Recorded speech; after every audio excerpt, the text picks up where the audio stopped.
తాకట్టులో ఉన్న బంగారాన్ని విడిపించి ఆ రోజున్న మార్కెట్ ధర కట్టి మిగిలిన డబ్బును మీకు అందిస్తుంది కొమ్మూరి గోల్డ్. నమస్కారం గురువు గారు. ఆశీర్వచనం నాయన. సార్, తాకట్టులో ఉన్న బంగారాన్ని మనం విడిపించుకోవాలి, మళ్ళీ ఇంటికి తెచ్చి ధరించుకోవాలి అంటే ఆధ్యాత్మిక పరంగా చాలా రకాల పరిహారాలు ఉంటాయి. ముఖ్యంగా ఏ పరిహారం చేస్తే తొందరగా మనకి తాకట్టు బంగారం అనేది వస్తుందంటారు? శ్రీ మహాగణాధిపతయే నమః. ఐం మహాసరస్వత్యే నమః. శ్రీ లలితాంబికాదేవియే నమః. బంగారము తాకట్టు ఎప్పుడు పెట్టుకోవాల్సి వస్తుంది? ఏదో ఒక అవసరమైనప్పుడు, లేదా ఇంకొకటి ఏదో భూమి కొనాలి అని అనుకున్నప్పుడు, లేదా ఇంకొక ఉపకృతి కోసమో, లేదా ఏదైనా ఆరోగ్య పరిస్థితుల దృష్ట్యా ఇబ్బందులు కలిగినప్పుడు బంగారాన్ని మనము మన దగ్గర ఉంది కాబట్టి ఎవరిని అడిగినా ఇంకొక మనిషి సహకారం చేసేటువంటి రోజులు లేవు, చాలా తక్కువయ్యాయి. నిజానికి పూర్వకాలంలో ఇవన్నీ ఏవి ఉండేటివి కాదు. ఎస్, అవును. ఒక రాజు పరిపాలకుడు తన పరిపాలనలో ఒక వ్యక్తికి ఇబ్బంది కలిగినా తన తప్పితముగా భావించి ఆ వ్యక్తికి ఎందుకు ఇబ్బంది అయింది అనేటువంటిది బాధ్యత చూసేటువంటి పరిస్థితి ఉండింది. ఈనాడు ప్రజలు అనేక రకాలుగా స్వయంకృతాపరాధంతో ఇబ్బందులు చేసుకుంటున్నారు కాబట్టి ప్రభులు కూడా ఏం చేస్తారు, ఎంతవరకు చేయగలుగుతారో అంతవరకు చేస్తారు. బాధ్యత మన మీద మనకు కూడా ఉండాలి కదా అనేటువంటిది ప్రతి వాళ్లకు ఉండాలి. సరే, ఎవరూ కావాలని తాకట్టు పెట్టుకోవాలి అని అనుకోరు. ఎక్కడ తేడాలు వస్తున్నాయి అంటే బంగారు దగ్గర, బంగారులో కలిపురుషుడు ఉంటాడు ఎప్పుడు కూడా. ఓకే, బంగారంలో కలిపురుషుడు ఉంటాడు. ఖచ్చితంగా కలిపురుషుడు ఉంటాడు. ఓకే. అందుకే బంగారాన్ని ప్రతి వాళ్ళు అంత ఇష్టపడడానికి గల కారణం ఏమిటంటే, కలిని చూడండి, దుర్మార్గాన్ని ఇష్టపడతాడు ప్రతివాడు. అవునవును. ఖచ్చితంగా రావణాసురుడు నిత్య శివపూజా దురంధరుడు కదా, ఆత్మలింగాన్ని సైతము పరమేశ్వరుడిది పొందినవాడు కదా, శివపార్వతుల యొక్క సాక్షాత్కారాన్ని మరి ఎంత తపస్సు చేస్తే పేగులు తీసి రుద్రవీణ వాయించడము తర్వాత కదా పరమేశ్వరుడు ప్రత్యక్షమైనాడు. అవి తీసుకోరు సమాజం. అవును.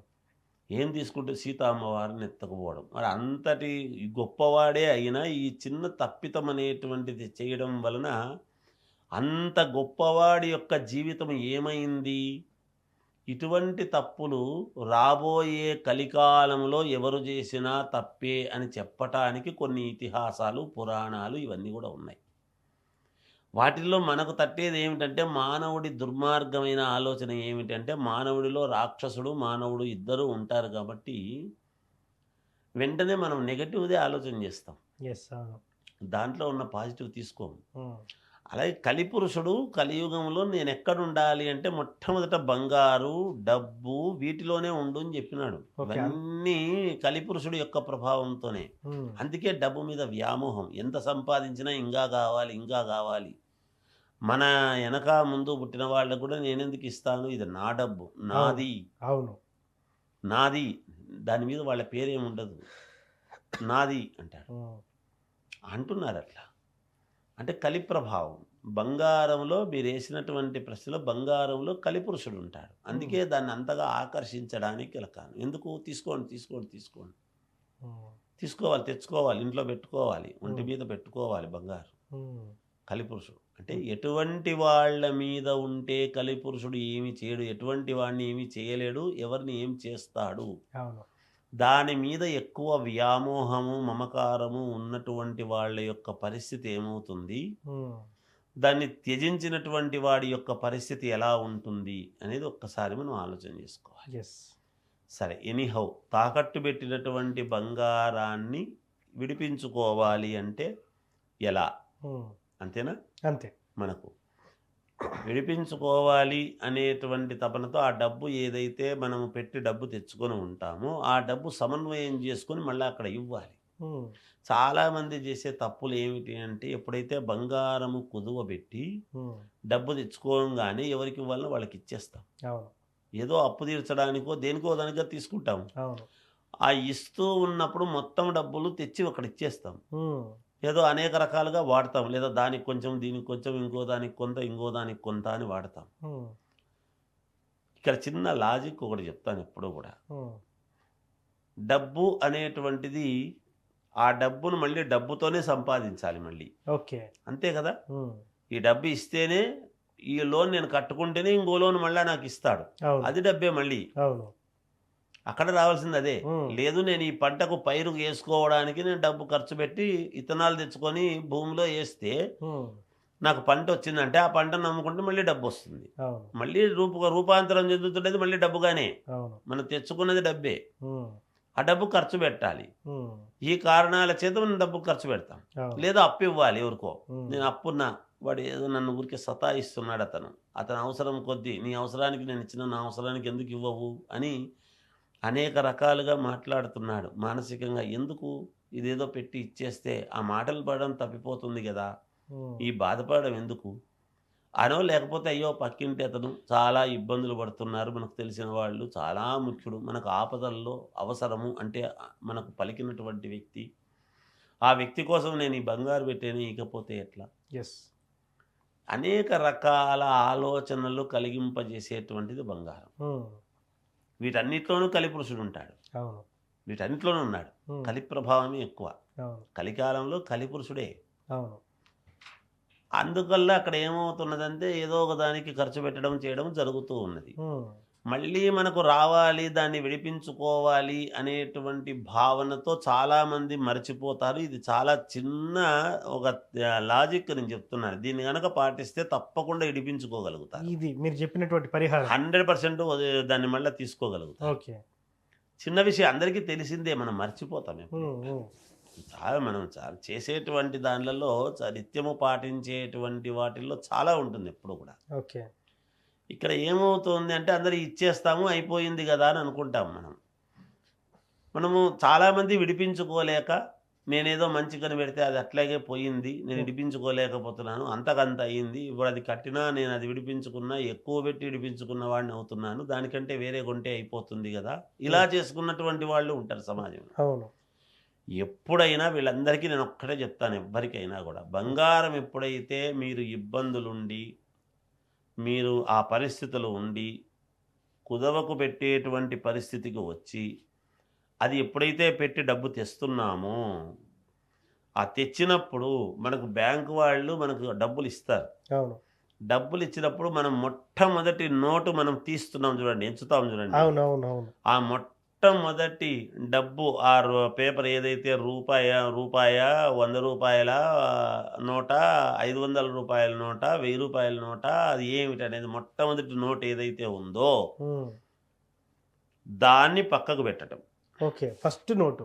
ఫస్ట్ నోటు, ఉమ్, మొట్టమొదటి నోటు. ఎందుకంటే మళ్ళీ దీంతోనే విడిపించుకోవాలి తప్పకుండా అని ఒక్కసారి కళ్ళకద్దుకొని ఏమి తప్పు లేదు, ఉమ్, దీన్ని విడిపించుకోవాలి అనేటువంటిది గనక ఖచ్చితముగా అది పక్కకు పెట్టుకొని మిగిలిన డబ్బు ఎవరెవరికి పంచాలనో అన్నీ పంచితే, ఉమ్, ఈ నోటు మొదటిది ఏదైతే ఉందో ఉమ్, ఆ మొదటి నోటుతో పాటి ప్రతిరోజు ఒక రూపాయి కాయిన్ ఏదో ఒకటి, ఓకే. రూపాయి అయితే రూపాయి, 2 రూపాయలు అయితే 2 రూపాయలు, 5 రూపాయలు అయితే 5 రూపాయలు, 10 రూపాయలు అయితే 10 రూపాయలు, 100 రూపాయలు అయితే 100 రూపాయలు.